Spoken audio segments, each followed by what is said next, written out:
सीधे चलेंगे जहां छत्तीसगढ़ राज्य बाल अधिकार संरक्षण आयोग मना रहा अपना 15वां स्थापना दिवस। राज्य बाल अधिकार संरक्षण आयोग की अध्यक्ष डॉक्टर वर्णिका शर्मा जी, आयोग के सचिव प्रतीक खरे जी, आयोग के सभी अधिकारीगण, मंच के नीचे बैठे हमारे निगम मंडल के अध्यक्षगण और इस आयोग के पूर्व अध्यक्ष भी दिख रहे हैं, अश्वंत जैन जी, और पूरे प्रदेश के विभिन्न क्षेत्रों से आए हमारे विद्यार्थीगण और मीडिया के साथियों। सबसे पहले मैं आयोग के 15वें स्थापना दिवस की आप सभी को बहुत बहुत बधाई देता हूं, शुभकामना देता हूं। और इस आयोजन के लिए मैं आयोग की अध्यक्ष डॉक्टर वर्णिका शर्मा जी को भी बहुत धन्यवाद करता हूं, उनको साधुवाद देता हूं। ये कि अभिनव पहल, ये 15वें स्थापना दिवस के अवसर पर ये अच्छा आयोजन, मैं उनके पदभार ग्रहण समारोह में आ नहीं पाया था तो स्वयं सीएम हाउस शाम को वो आ गई थी, लेकिन आज उनके ये समारोह में हम बोले आज तो जैसा भी होगा जाना ही पड़ेगा। और आज मैं एक बार फिर उनको नए दायित्व के लिए बहुत बहुत बधाई शुभकामना देता हूं।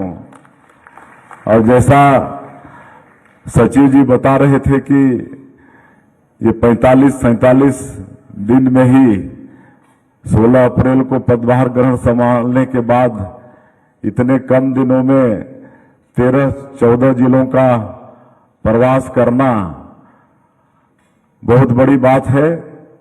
और कई अभिनव पहल जैसे आज सार्थक रक्षक जैसे योजना का लॉन्च करना, फिर जो अच्छा काम किए हैं बाल अधिकार संरक्षण के क्षेत्र में, ऐसे हमारे पुलिस कर्मियों को भी सम्मानित करना, हमारे आंगनबाड़ी के प्रभारियों का भी सम्मान करना, जो बच्चे हैं जो उत्कृष्ट कार्य कर रहे हैं उनको भी सम्मानित करना, ये सब उनका बहुत अच्छा प्रयास है, अभिनव प्रयास है। और मुझे पूरा भरोसा है कि इनके दायित्व में जो उद्देश्य है बालकों का, बालिकाओं का, उनका अधिकारों का संरक्षण करना, उनको आगे बढ़ाना, निश्चित रूप से उस उद्देश्य की पूर्ति होगी। और इस क्षेत्र में बहुत काम करने की आवश्यकता है इस छत्तीसगढ़ के अंदर में, और विशेषकर जो हम लोग का जनजातीय बाहुल क्षेत्र है, बस्तर, सरगुजा, ऐसे क्षेत्रों में आज भी जहां बच्चे पढ़ाई लिखाई छोड़कर काम के लिए बाहर चले जाते हैं या फिर उनको जबरदस्ती ले जाया जाता है, तो ये सब को अध्यक्ष जी बढ़िया से देखेंगी, उनको शिक्षा से जोड़ेंगी, उनको रोजगार से जोड़ेंगी। जिस तरह से सार्थक और रक्षक योजना के माध्यम से उनका विकास करने का उनका जो विचार है, जैसे बोलते हैं ना कि पूत क्या बोलते हैं, पूत के पांव पालने में नजर आ जाते हैं, तो इतने कम दिनों में जो इनका प्रयास हुआ है हम समझ सकते हैं कि बहुत ज्यादा प्रयास हुआ है, तो आगे अच्छा काम करेंगी। मैं उनको और बहुत बहुत बधाई और शुभकामना देते हुए बाल अधिकार संरक्षण के क्षेत्र में आप और अच्छा काम करेंगी, हम सब लोगों का शुभकामना है, हम सब लोगों का आशीर्वाद है। और हमारे सभी बच्चे जो आए हैं जो अच्छा कर रहे हैं उनके प्रति भी शुभकामनाएं हैं, और अच्छा करें। शिक्षा बहुत जरूरी है, हमारे विद्वानों ने कहा है कि शिक्षा विकास का मूल मंत्र है। किसी भी क्षेत्र में विकास करना है तो शिक्षा जरूरी है। शिक्षा प्राप्त करके डिग्री लेना खाली नौकरी पाने का माध्यम नहीं है, बल्कि अगर अच्छा खेतीहर बनना है, किसान बनना है, अच्छा व्यापारी बनना है, अच्छा समाज सेवक बनना है, अच्छा राजनेता बनना है, हर क्षेत्र में अच्छा काम करना है तो शिक्षा जरूरी है। तो आप सब लोग मतलब जो बच्चे हैं मन लगाकर पढ़ें। आज बहुत सारी सुविधाएं सरकार के तरफ से हैं।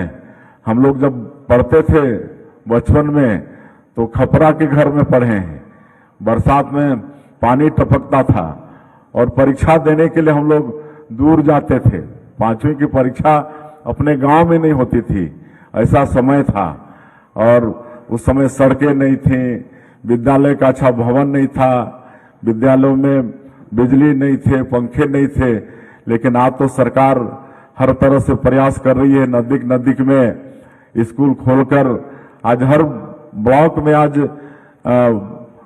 महाविद्यालय कॉलेज की स्थापना हो गई है। जबकि हम लोगों के समय में जिले में एक आध कॉलेज होता था तो बहुत होता था। और तरह तरह की सुविधाएं हैं। प्रयास नाम की संस्था है, हम लोग आपका नालंदा परिसर खोल रहे हैं। हम लोग बच्चों के लिए कोचिंग करें, इसके लिए दिल्ली में भी सुविधा दे रखे हैं, यूथ ट्राइबल हॉस्टल, और फिर लोन की व्यवस्था है।